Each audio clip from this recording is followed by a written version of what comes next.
Hello pilgrims! As I do every year around this time, I'll explain in a video how the past year went, specifically the year 2025, and I'll tell you how this 2026 might go on the Camino de Santiago. Let's go!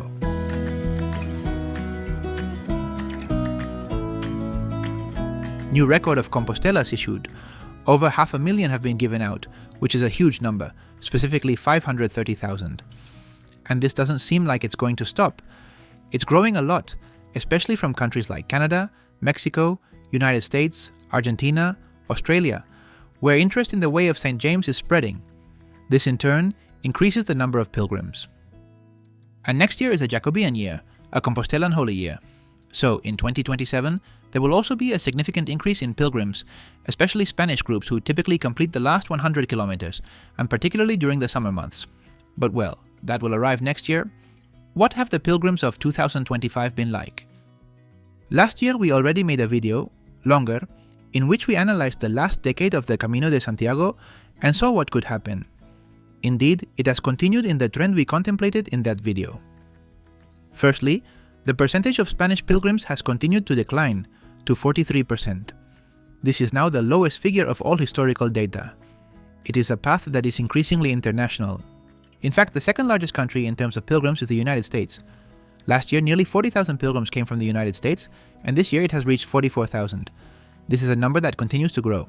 Also from other countries, including the total from China and Taiwan, which a decade ago were 800 pilgrims, this year nearly reached 10,000. To give you an idea, comparing to France, which is a country with a traditionally high number of pilgrims, it had 10,008 last year. So China and Taiwan almost equal France. For 2026, we'll also have a curious fact: an increase in Italian pilgrims. These past weeks, we've seen an immense interest from Italians asking about the Camino de Santiago. And do you know why? Well, in Italy, a film was released that became the highest grossing in that country of all time. It surpassed Avatar, Star Wars, and it's called, just like our app, it's called Buen Camino. I haven't been able to see it, but it must be a comedy about the Camino de Santiago that's quite funny, and this has increased interest in the Jacobean route in Italy. So just wait to see the number of Italian pilgrims coming in 2026. And which path of Santiago do they take to Compostela? Well, the Portuguese routes are still booming. The central Portuguese route has reached 100,000 pilgrims, but the coastal Portuguese route, which practically no one followed a decade ago, has reached 90,000.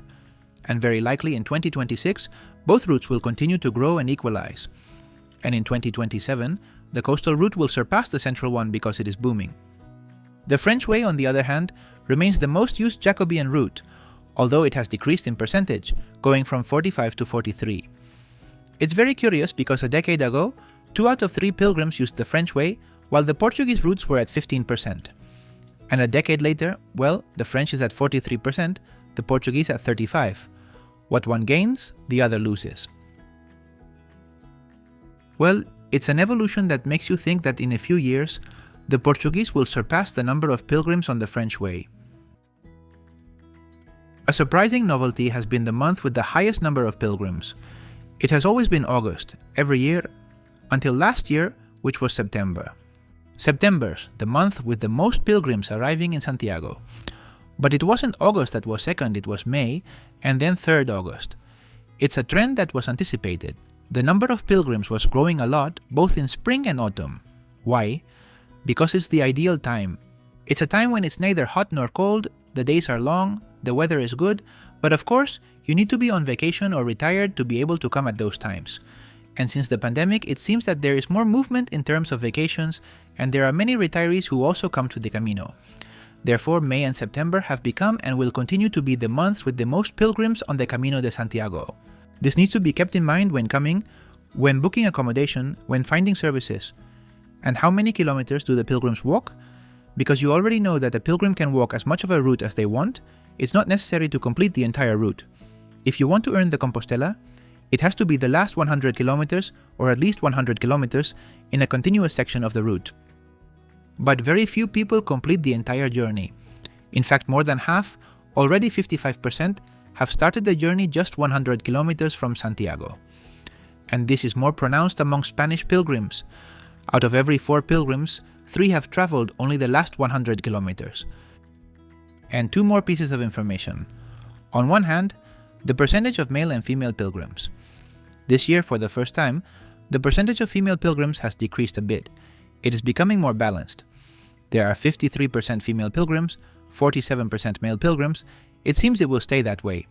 And the other data point, the one about cyclists, the biciclinos, well, it's a percentage that has been decreasing over the years. When I did my first pilgrimage by bike, 1/3 of the pilgrims went by bike. Last year it was only 4%. And now let's remember some important things for this year 2026. First, in chronological order, from the 23rd of April to the 26th of May, the Santiago airport will be closed. This is a period of high influx of pilgrims to Compostela.